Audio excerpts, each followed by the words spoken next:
On today's StoryBeat. The most important thing for me has been to continue to study and to grow and to look for teachers that, speak to me. So I got to say that my studies, at first more voice than anything, and then acting, and now in my painting, I don't know what I really would do without my studies. This is StoryBeat with Steve Cuden, a podcast for the creative mind. StoryBeat explores how masters of creativity develop and produce brilliant works that people everywhere love and admire. So join us as we discover how talented creators find success in the worlds of imagination and entertainment. Here now is your host, Steve Cuden. Thanks for joining us on StoryBeat. We're coming to you from the Steel City, Pittsburgh, Pennsylvania. My guest today, actor, singer, and artist Bill Nolte, made his Broadway debut in 1985 as Old Deuteronomy in Cats, which led to roles in the original cast of The Secret Garden and the revivals of Joseph and the Amazing Technicolor Dreamcoat and 1776, among others. His formidable comedic talents infused hilarious new life into the roles of Franz Liebkind and Max Bialystock in the Broadway and national tours of The Producers. Bill's also been featured in various other Broadway productions, including Me and My Girl, and most recently in Waitress, where he played the role of Joe, the owner of the diner. Off-Broadway, Bill has appeared at Carnegie Hall in Sail Away and Anyone Can Whistle, and at the York Theatre in Road to Qatar, which was written by a favorite StoryBeat guest, Stephen Cole. Bill also originated roles in the American premieres of Children of Eden and a little show I know something about called Jekyll Hyde, the musical. He's worked at top regional theaters all over the U.S., including the Goodspeed Opera, Maine State Music Theatre, the Alley Theatre, the Pittsburgh Public Theatre, Papermill Playhouse, North Shore Music Theatre, and Westchester Broadway Theatre, to name a few. As a cabaret artist, Bill has performed his original acts Billsville, All of Me, and On Broadway at Birdland, and as a headliner on the Seabourne SPIRIT Cruise Lines. Not only is Bill a Tommy Award-winning textile designer, he's also a gifted watercolorist whose works have been exhibited in New York City, right here in Pittsburgh, East Haddam, Connecticut, and Las Vegas. So for all those reasons and many more, I'm delighted to have the tremendously talented Bill Nolte as my guest on StoryBeat today. Bill, welcome to the show. Thanks, Steve. It's good to be here. So let's go all the way back to your early roots. What was it that led you to be a performer? What got you interested in the theater in the first place? Oh, wow. That's a very interesting question. I grew up in farmland in northwestern Ohio, near Toledo. And I remember going to see a repertoire theater of The Girls in 509, and with an older lady in town who always went, and kind of being hooked after that. The next show was Tevye and His Daughters, Tevye the Dairyman and His Daughters, the play. And so that was my first introduction to Fiddler on the Roof. And I sort of really, that was the first theater that I remember. And I got involved in it in high school, and I was a painter throughout all this. And that's what I thought I was. I considered myself a painter, and I went off to art school and University of Michigan, and it didn't work out. I didn't like the structure of it, and I missed my girlfriend and what have you. So I dropped out of art school, and I came back home, and I felt like I was a failure, and all my friends were getting ahead of me by a whole quarter. It was my first quarter in college, and so I decided I'm going to take a voice lesson. I had never sung before that in my life. Wow. I sang a little bit in grade school, but the music director and I did not get along. He gave me straight F's in conduct, and I acted like a maniac and deserved them. And so anyway, I just, with that 10 weeks of the fall quarter, I got involved with the Bach Conservatory of Music, which was a tiny little off the beaten path place in Toledo, Ohio. Met a nice teacher, and began singing then. I went the rest of the year at Bowling Green State University as an art major and got to do The Padre and Man of La Mancha and something else, another musical, Antigone, a play. And I was hooked then. And the next year I switched to a music major and decided to transfer down to the Conservatory of Music in Cincinnati, where things got very serious very quickly. And so you were, what, 19, 20 years old at the time? Yeah, it was like 1973, 21 years old, exactly. Yeah. It was a very formidable part of my life. And, you know. Who back then was your inspiration? Who did you look to say, wow, I'd really love to have a career like that? Well, I loved Robert Goulet. I loved the real singers, you know, because I sort of have a legit voice and I can, you know, sing the Rodgers and Hammerstein ballads, although I'm more of a character person and can also do the character roles. So who else did I love? Let me think about that. We used to listen to show albums nonstop in college. I remember Pearly, listening to Melba Moore sing "I Got Love," you know, and Dear World, we loved Dear World. But, you know, at school, I got to do 1776, Ben Franklin, and Wizard of Oz. I got to do The Lion, so I got to explore my character development. Do you think of yourself more as a singer than an actor? Do you think of it as one thing? Oh, that's very interesting. Well, I've always considered myself a singer because that's what I really got my training in, right, in college. And but once I got to New York and decided that you have to have a little bit, you know, of technique if you're going to stay in the business and get ahead, I continued with my voice lessons, but I started studying down at HB Studios, which is a very Uta Hagen and Herbert Berghoff studios down on Jane Street in the Village, and Bank Street in the Village. And you know, it was a very inexpensive way to study once a week, you know, scene study. With my teacher was Stephen Strimpell, and he just said, read as many plays as you can, and I did. I was a good student. And so you knew you had at that point you knew you had a decent voice. People were telling you that, I assume. Yeah, I had got my equity card at Starlight in Indianapolis, and moved to New York. Yeah. And you clearly, though you've done lots of plays, you're really a specialist in musicals. That's really what you do mostly. Yes. And when not doing musicals, you're singing in cabaret or whatever it might be. What was it? Was it the singing part of it that attracted you to musicals, or was there something about musicals themselves that attracted you to going down that road? Well, the drama of it, for sure. I mean, I trained in opera. I got a degree in opera, and you know, that appealed to me. But there was a softer edge and a sense of humor, and more of an everyman's approach to musical theater that I decided to take that fork in the road. You know, I could have gone to the opera world, but I chose the musical theater world. And I got to a point in 1979 when neither of those worlds was working out, and I got out of the business. Everything kind of shut down for me. I lost my voice. I ran out of unemployment. I had just done the first national tour of South Pacific, and with Jane Powell and Howard Keel, and my money was running out. And I thought, I got to do something. I've got to do something. And I had always been a watercolor teacher, a watercolor artist. And my teacher said, you know, I think you'd be good at textile design. And I said, no, I don't want to do that. I've already, you know, I stretched myself between opera and musical theater. I don't want to stretch myself between painting and singing, you know? And she says, well, if you ever change your mind, let me know. So I called her and I said, I changed my mind. And I put together a portfolio in like 3 months, and I got a job as an apprentice designer. And for 3 years, from 1979 to 1981, I did not audition. I committed myself to no auditions. I studied.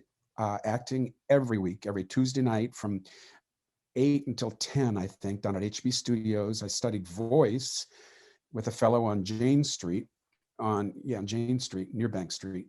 And for a year, I studied every morning. So I'm interested in the fact that though you had sort of given up on the business at that point, on show business, you stayed in New York City. So you must have loved New York. Yeah, I did. And I had a dream too. I mean, I wanted to perform on stage, and I had sort of decided that I wanted to do musical theater. My friends were all doing Evita and On the 20th Century and all these things that I wanted to be doing. I was designing textiles and, studying and honing my craft. And finally, in 1981, I auditioned, and I got cast in a summer job. And my textile boss said, well, great, your desk is here when you get back in the fall, take a leave of absence. And I made the decision at that time that I could not do it. I just had to either go, all the way into theater and not have any other thing calling me. So I quit textiles at that time. I did a little freelancing at first, but I gave up the desk job and popped around for about 3 years doing summer stock and a little regional theater here, what have you. And then in 1983, I got the first national of Cats. Wow. And that's when my luck kind of changed after that. I got to meet Johnson and Lift casting director and Andrew Lloyd Webber and Cats and Evita and all these shows that were, I was salivating over. And Cats was my big debut. I went out on the first national in Washington, D.C. and Philly and Boston. So I got to travel and see these cities. What's interesting to me is once the show business bug got into your bloodstream, you could not get rid of it. And even though you went through 3 years where you kind of were still working on it on the side, but you really weren't working at a career at it, it didn't go away. It's pretty hard to scrub out of your system, isn't it? It sure is. It sure is. Even to this day, I know. I say, I don't want to think about auditions, and then I get a call from my agent, and I'm auditioning again. So let's talk about that. I love talking about auditioning with performers and actors who have to go through that process. What is your philosophy toward auditioning? How do you prepare for an audition? What do you think about as you go to do an audition? You're asking me at a very precarious time in our history here with the COVID. Yes. And auditions have changed so much. It's all about putting yourself on tape and getting a microphone and getting a ring light and plus, watching your lighting and your, and plus learning the material and so it's gotten very, very involved. I want to go back to when I was auditioning like a normal person, and I got an audition for a Broadway show. I would do as much research as I could into the composer, the lyricist, the original story that it was based on. If I could listen to it, if it was not a world premiere, if I could listen to it, I surely listened to it. But I did my homework. I mean, with the internet, you can Google anything, and I usually approached all of my auditions. I tried to have them memorized, and the first step to that for me would be learning the lyric as a monologue, and memorizing it, but also trying to understand it, what the truth was behind it and the emotion was behind it, and then adding. So you weren't just singing it; you were performing it in a meaningful way. Exactly. And then I got to meet a teacher named Sarah Lazarus, and Alex Rybeck played the piano, and they're both brilliant in their fields. And she taught me about audition technique and how to stand in front of an audience. And, that's your 5 minutes in there, or that's your dime. You walk from the minute you walk in the room until the minute you leave. that is your dime, and you don't want to waste a minute of it. So in class, we got to examine how we felt when we walked into the room, how we felt when we put the music in front of the pianist, trying to explain to your pianist very correctly what you needed, having it marked in your music, entering, going to center stage and finding their place where you felt good, and acknowledging your audience and starting the song, doing the song, which is a lot of work, and then ending the song and either engaging in conversation or getting out gracefully. But so often we beat ourselves up and we apologize, and things that you just don't have time for. Even if you mess it up, you just apologize, you just thank them and leave, and you do better the next time. And they're not all brilliant auditions. There are some real clunkers. Do you think of auditioning as an opportunity to perform, even though nobody's paying you for it? Is it an opportunity to stretch your muscles in some way? Yeah, absolutely. When they're so few and far between, especially, it's and if it's something you care about, maybe you've heard about, or someone you've wanted to work with, a composer or a director or another actor. So yes. So, okay. So when you're told by your agent, hey, there's something you should go audition for, you obviously know what it is. I assume that you have some freedom to say, I'm not interested in that part, but that probably happens pretty rarely. My question really is, for you, what makes a good role good? What attracts you to a role? Is it, I assume it's not just the work and the money. There's got to be something about it that you find attractive. So what is it in parts that make things attractive for you? Whether they're well written or not, I mean, they play an integral part in the plot of the show. I mean, I think of Tevye in Fiddler on the Roof having so much heart, and that appealed to me. Mm-hmm. And the scene being so brilliantly constructed and paced and orchestrated to the end of the show. And then I think of my comedy work in The Producers, which was just zany, madcap Mel Brooks, so it's a different approach to each, really. And so there's something in a part that has to speak to you. I assume that. Yeah, absolutely. It can't be just, I'm just doing a part because I need a food this week. Well, every once in a while, one of those sneaks through, but it's like, but for the most part, I find a role that I want to do. I research it. I get the audition material. I learn it. And then if I see a regional theater is doing it, I call my agent and say, I'd like an audition. And if he can get me an audition, great. If he can't, I talk to maybe the composer that I met at an audition. So, if it's something you feel you're really right for and you feel passionate about, So once you've done an audition, you've already started the work of being in the part, even though you may not get cast. But once you are cast, how much further do you go? There must be a good deal more work. Oh yeah. It's depending on the role, of course, and the show, and but if I do a role anywhere, I do my work, my homework. For Tony and Most Happy Fellow that I did at the Goodspeed Opera House, I went to Italy for 2 weeks, and wow. That's dedication. Well, I drank wine and ate. It's not all bad to go to Italy. Yeah. But I had never been, and I've always wanted to go. So I thought, you better get over to Italy before you play Tony in Most Happy Fellow. And I did, and it totally informed my performance. And that's why it's a role, one of my fondest memories that, I can say that I've done, and hope to do it again, since it's an older role. But who knows? If I don't, I've had my Tony experience. Do you have a sort of set standard way of processing your way into a character? Is it always the same, or you approach roles differently all the time? Or is there sort of a set of rules that you go through? I've got to do this, I got to do that, I got to do Well, the this. first rule, I think, is reading the whole play. And That then, helps. yeah, that helps just to get the playwright or his overall idea. And then the scenes and breaking down your scenes.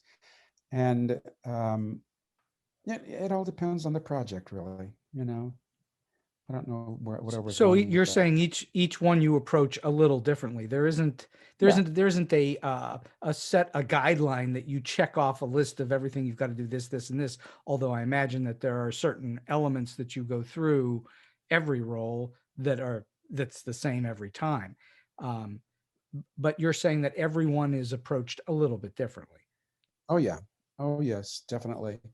You know, but getting the script and reading the script and reading the scenes that you're in, and you know, just absorbing as much as you can on the internet or at the library is very important. All You right. know? So one of the major jobs of an actor is to memorize lines. What is your technique for memorization? How do you retain things?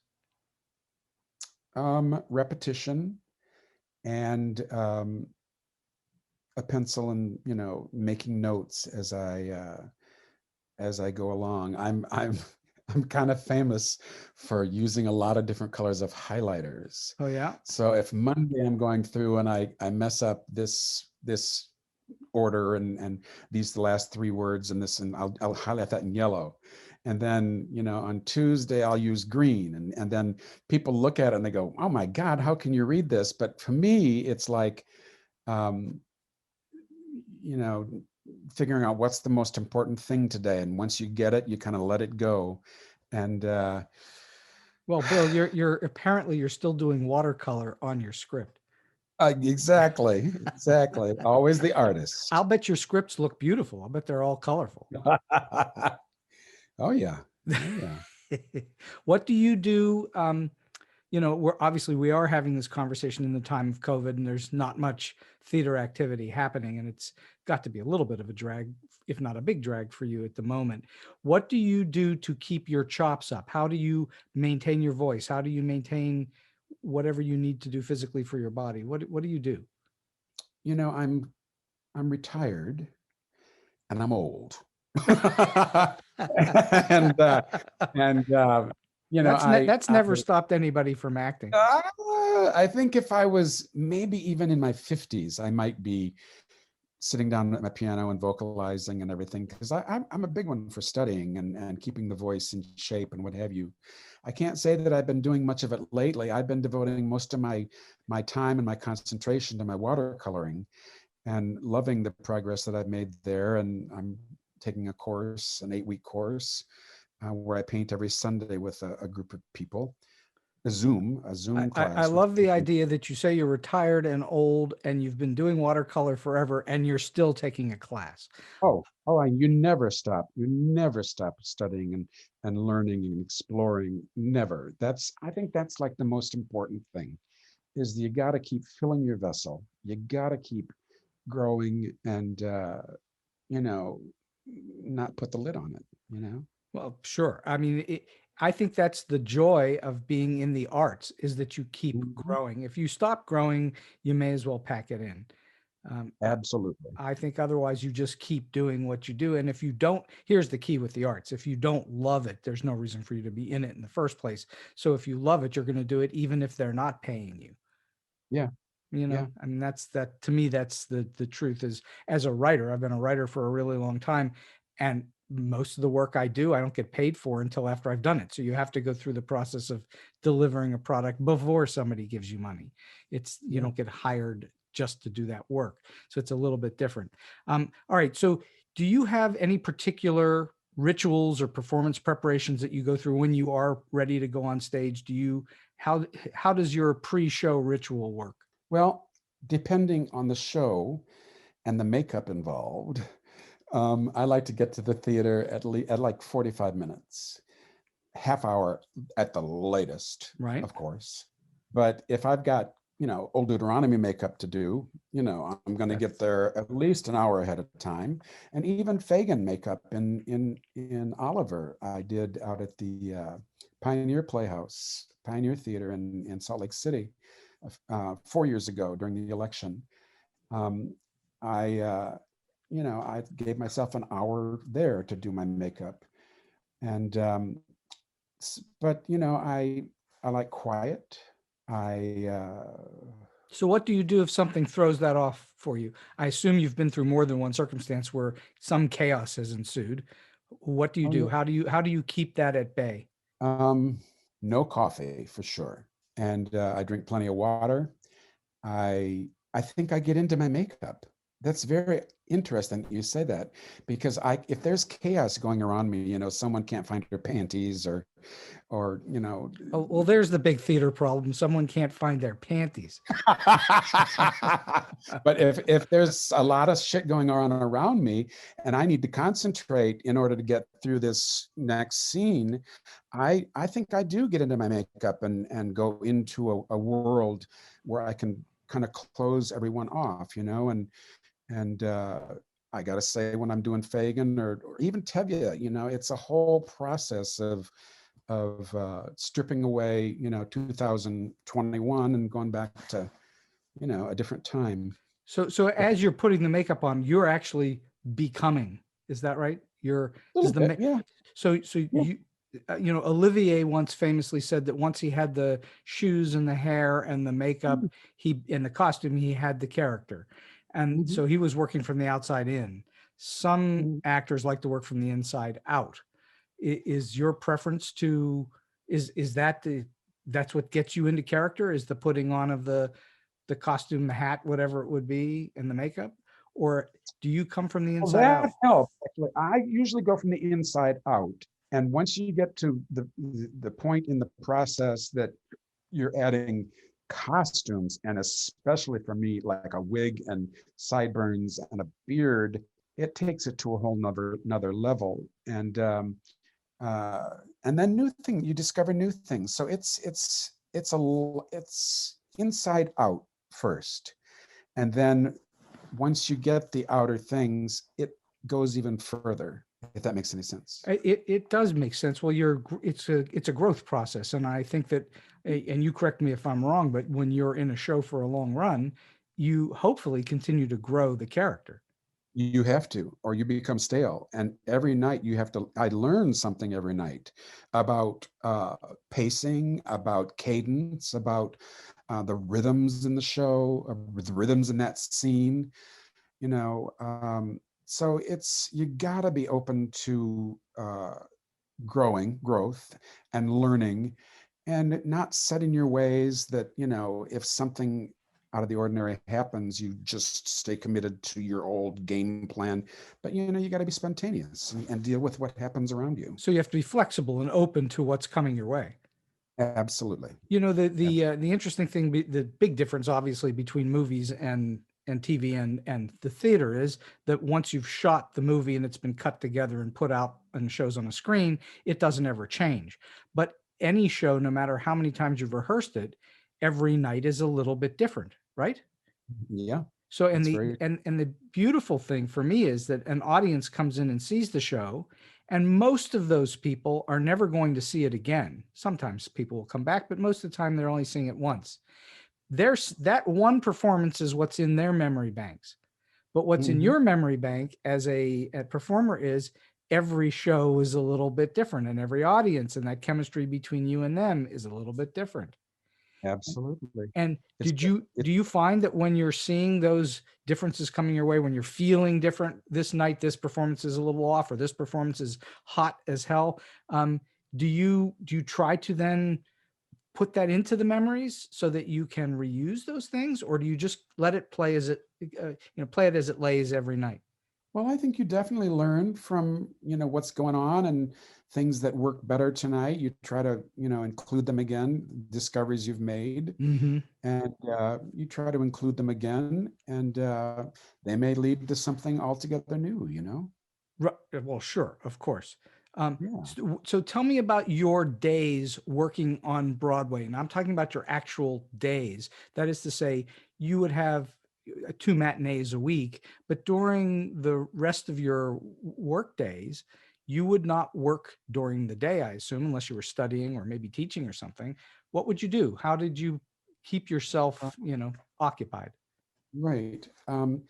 First of all, I think one of the perks of being an actor is being able to sleep in Mm-hmm. and let your own body be your alarm clock, and not, have to get up at 6:30 in the morning to catch the train by 7, to get to work by 9, it's like, that's a luxury that I've always considered, something to fight for. I mean, it's like, and sometimes I go to bed at 2 in the morning. Lately, I've been going to bed at 9 at night. And, I think you're going back to that old thing again, but you don't want to get you're going to bed at 9 at night. I am. I mean, 10:30 is a late night, so I can make it past midnight if I really try.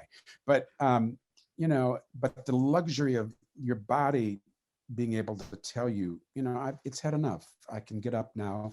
And I would try to have a decent meal. For a little while there, I had a rule that I couldn't watch MSNBC. And that was a rule. That station was not allowed. And was it riling you up in some way? Yeah. I was spending much too much of my energy on things that were out of my control, that I didn't need to be concentrating on. So what is it that when you go into rehearsal, what is it that you want from a director? What are you looking for? What do you hope they give you? To keep me honest.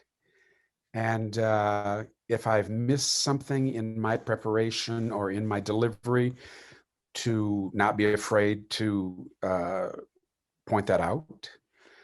And what happens if you don't get that? Well, you're confident in your own research, in my own work, in my work. But I welcome another set of ears and a set of eyes to, if I trust them, to speak up and to work with me. And I'm open to that. I'm open to collaborating. That's what theater is. Well, it is collaboration, unless you're doing a one-person show and you're also the director and the designer. Right. It's pretty much a collaborative effort. Can you think of the way that you go back in time and think about how you approached shows early on in your career? Did that change over time? Did the way that you came to rehearsals and what you brought to the party, so to speak, did that change over time? Yes. I used to really pride myself in going and just picking up my script the first day and reading it first time with the cast and taking it slowly and maybe I was naive, or maybe those were the good old days or what have you. But now I want the script ahead of time. I want to have read it through a few times. I want to have started memorizing, my introductory scene, my pivotal scene, and so yes, it has changed. I like to have things memorized so that I can use the rehearsal time, not for memorizing lines, but for discovery and listening to other people. And that informs me. So discovery, it's all about discovery. And if you've got the lines memorized, which I didn't at the early part of my career, I would kind of do it with everyone else. Now I do my own thing and I get there with everyone else. And I listen, and hopefully what other people are bringing to it and hearing from me, we'll get on the same wavelength and create beautiful art. You raise a really great point. How important for an actor is the act of listening? Oh, it's like major. It's like the number one thing. You have to listen because it informs what you're going to say next. I mean, sure, as a writer, I mean, that's, Well, so we have we all, if we're not deaf, we all hear. Hearing is a natural and automatic thing that we do, but listening requires effort, and it requires energy, and you have to actually actively listen. And I think from my perspective, the great actors are all great listeners. Oh yeah, absolutely. And you've seen actors that don't listen too, that just will charge through and they'll leave you cold. But the ones that really listen and let you in, and you're listening along with them, it's profound, really. So over time, I'm going to guess, it's just a guess, that you have worked with some really good actors and performers, and you've probably also worked with probably a few that weren't so great. And you've gone into a town somewhere and you've been hired to do a gig, and the people are just, some of them are not as great as you would like them to be. What do you do? Do you do something to try to elevate their game, or do you just stay within yourself? Oh, I think it's important for us to all feel a family vibe. No one is, excluded. So I'm very inclusive. I always try to, get to half hour or any opening night toasts or meetings and what have you. I don't skip them, because I think we're all presenting this evening together. And, it's like, I look at the many times that I've done Fiddler on the Roof and the different situations I've had, done it in, and the different characters that I've worked with, and each one of them, it just would not serve you to isolate, anyone. So you find it part of your job to actually become part of the group. Absolutely. Have you worked with, and no names, have you worked with people who actively do not become part of the group? Yeah. Not so much anymore. I mean, it was more of a thing maybe in the 80s and 90s, where there was just I think it was a protective wall maybe that people put down, and because, I don't know why, but well, it's self-defense sometimes. It's just exactly totally self-defense. Yeah, and so I'm going to guess the way you're expressing it sounds to me like if someone is being a little bit outside the group, you're going to maybe make an effort to bring them into the group. Well, maybe, yeah. If we were suffering as a group because of this oddball, yes, but there are some people you're just not going to reach, and no matter what you say or what you do, that is how they respond. That is their MO, and that's how they do things, and you kind of have to work around it too. What do you find the single most challenging thing regularly in show after show? What do you find the most challenging part of your job? Is it the study of it? Is it the performance of it? What's the most challenging? Keeping it fresh, that's a big one. Yeah, it's a big one. And, holding on to surprise, letting things that you've heard, 300 times before still surprise you, so looking for the truth. And yeah. Is there something that you go through in order to maintain that surprise? How do you do it? Well, I did mention the importance of my makeup and that half hour in my dressing room when I try to be quiet. Mm-hmm. I don't have music on. I might have some tea. Might do some stretches. I just try to concentrate. If there is energy in the room or nearby, I get into my makeup. I get into, trying to get on my own wavelength and not scatter. I try to, concentrate rather than scatter my energy with arguments or laughter or joking. At half hour, it's a serious thing. I mean, it's like you're ready to present theater, for 2 hours to Sure. people that have paid good money to come in. So you want to deliver. Would you say over time you've gotten better at that concentration? Yeah, definitely. It's something that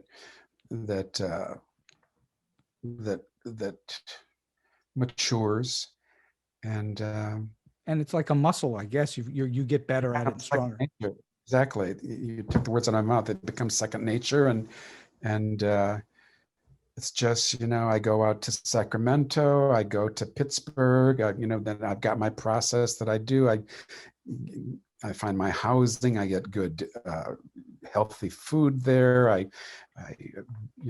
meet the doorman, meet the box office, and meet the cast, meet the director, and we're off, so it's a whole process, So I want to go off topic a little bit from the theater and talk about your artwork, and because that's clearly something that you have done and maintained for your entire life. What is the thing that most challenges you about doing watercolors today? And by the way, I think watercolor is about the most difficult art form there is, for me, from my perspective. Yeah, watercolor is really the only medium that's ever interested me. I've never been interested in doing oil painting or acrylics or anything like that. I like the whimsical quality of watercolor, and when it performs for you on the page. Okay, so what does that mean? The whimsical and it performs on the page. What does that mean? That's a great. Well, if you have a wet piece of paper and you lay a wash through it, and then you add, some bright color, and that, it flowers out, and certain colors have sediment in them, and that sinks into the grooves of the watercolor paper. Certain, the siennas all have that sediment, and you can just lay it and then just wait, it's like clockwork. You'll start seeing the sediment, in the grooves of the paper. So it's I don't know where I was going with that. I'm lost. I was asking you how, what it is, what's challenging about it. So, right. Well, it's technique, but I've been a technician my whole life, and I still like to, if I'm, away from painting for a year, I still like to sit down and do exercises with my different paintbrushes and my different palettes. I've got like 5 or 6 different palettes of, a palette that I bought in Japan in a dime store, a palette that I bought, at Lee's Art in New York, and a palette that I took this workshop with this fellow up in Vermont, and he suggested these colors. So, I still get to know them before I go into my studies again, and exercise, really, it's like warming up. Do you take your watercolors on the road with you when you've traveled? Oh yeah. And lately, not so much maybe in my early career, not that you mention it, but lately I'd be lost without it, because I'm home in my apartment, and I started in the last few jobs giving myself the challenge of doing a watercolor a day, and that was great. I mean, I did like 3 12 days of Christmases, and different shows. I did a whole Fiddler series. I did a whole Oliver series, and Most Happy Fellas series, and Italian series. So yeah, it's and you've even had showings here in Pittsburgh, yes? Yes, at the Pittsburgh Watercolor Gallery down by the Pittsburgh Public. Pittsburgh is a very, very important part of my career as an artist. Ted Pappas and the Pittsburgh Public were instrumental in me growing as an artist.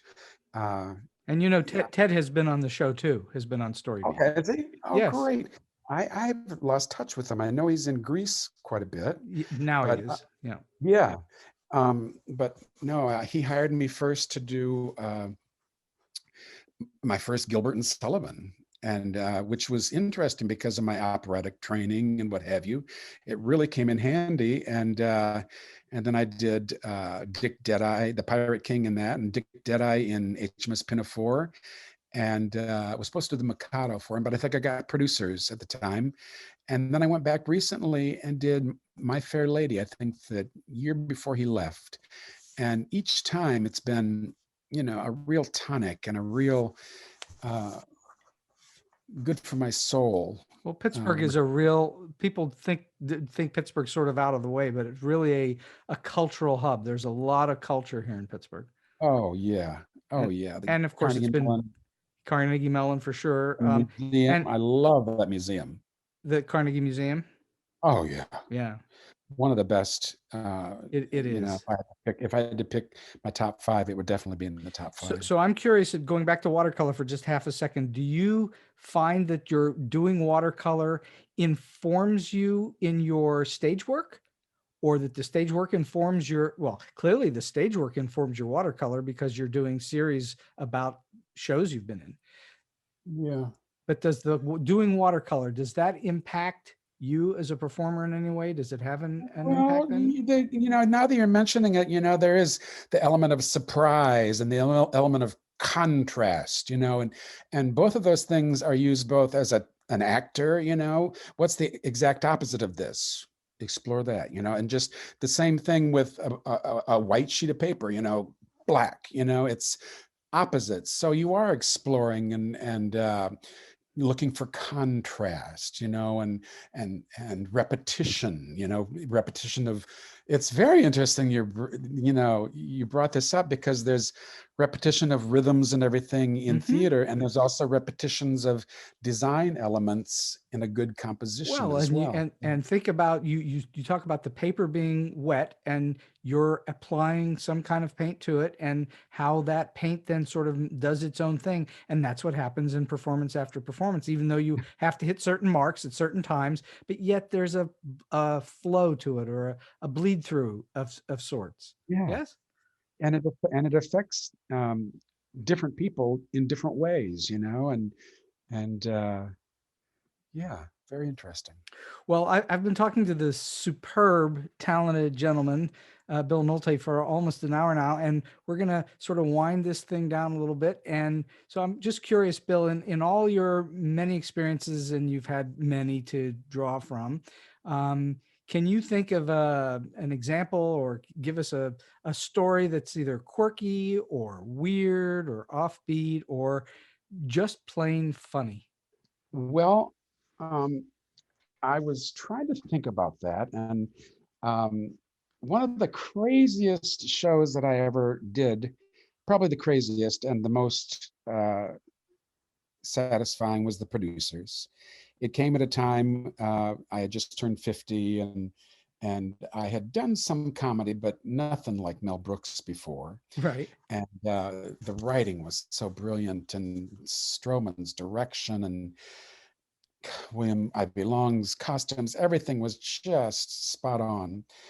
And I do remember one crazy, well, two things really. One crazy night, I started the show as Franz Liebkind, and Max got sick.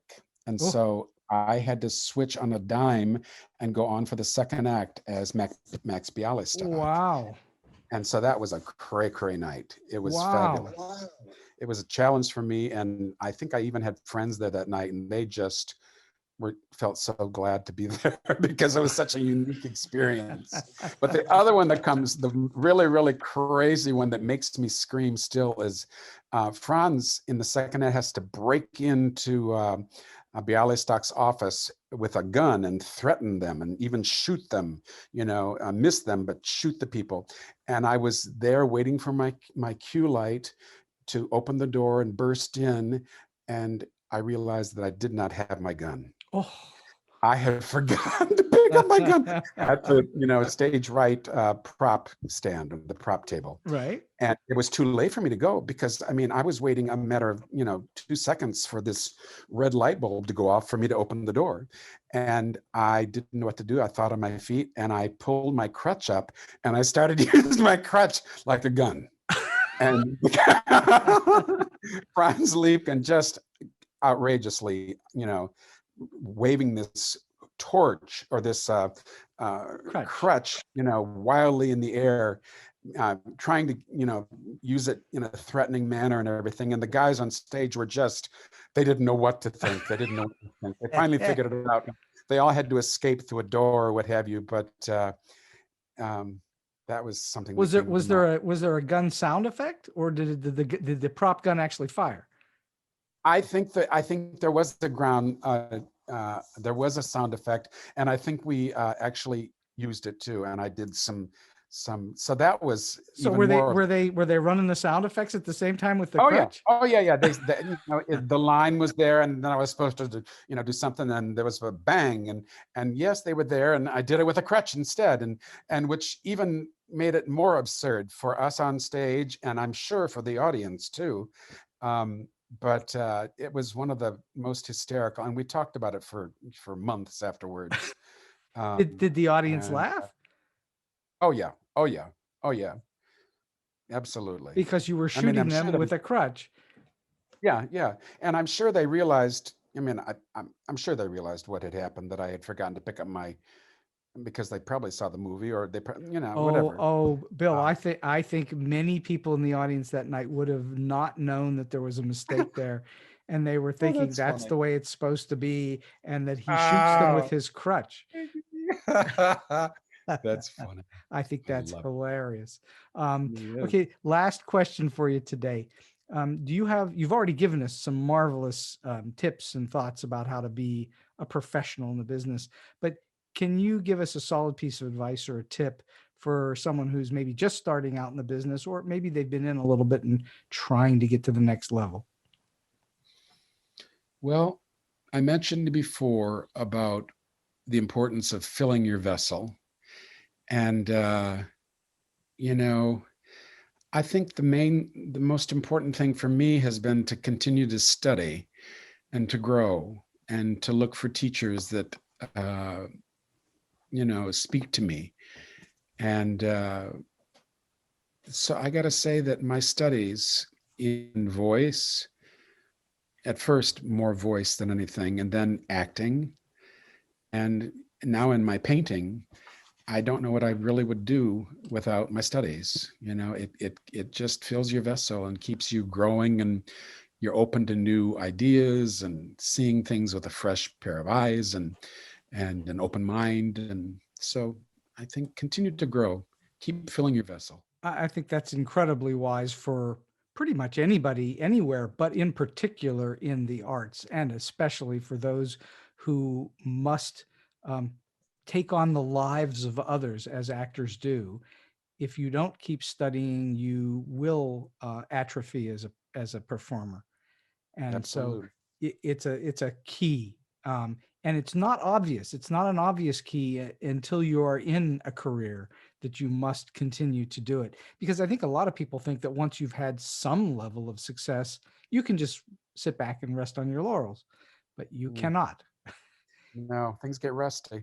Things things get rusty, and you have to have people that you trust to help you, oil it, so that's what a good teacher does, kind of, listens and instructs you and guides you, and, someone you trust. And the other part of that, which I think is terrific for people to understand, is that you continue to not be the end all and be all of everything. So it's good to have these outside perspectives and influences and things that come that hopefully expand your horizon at all times. Absolutely. And having a life is important too, because, I've met people that all they think about is theater, and, it's just too much. You gotta try to have a life too. And, we've got families and all kinds of things to think about, and you can't shortchange any of them. You got to have a life if you can. That's so wise. I tell my students all the time, you have to have other things in your life. I know that when I was a very young person coming up in the arts, that, in theater, I was all consumed by it. And I know that you have to have other things in your life in order to get perspective. Otherwise you have no perspective. Mm-hmm. And so I think that's very wise advice. Well, Bill Nolte, this has been an absolutely splendid hour and so much wonderful storytelling, and what a career you've had. What a fantastic career. And you know, I hope you carry on, continue to do more of it so we can all be entertained by you. Thanks, Steve. It's so nice to meet you, and I can't believe our paths have not crossed before, but I hope they cross again. And so we've come to the end of today's Story Beat. If you like this podcast, please take a moment to give us a rating or review on whatever app or platform you're listening to. Your support helps us bring more great Story Beat episodes to you. Until next time, I'm Steve Cuden, and may all your stories be unforgettable.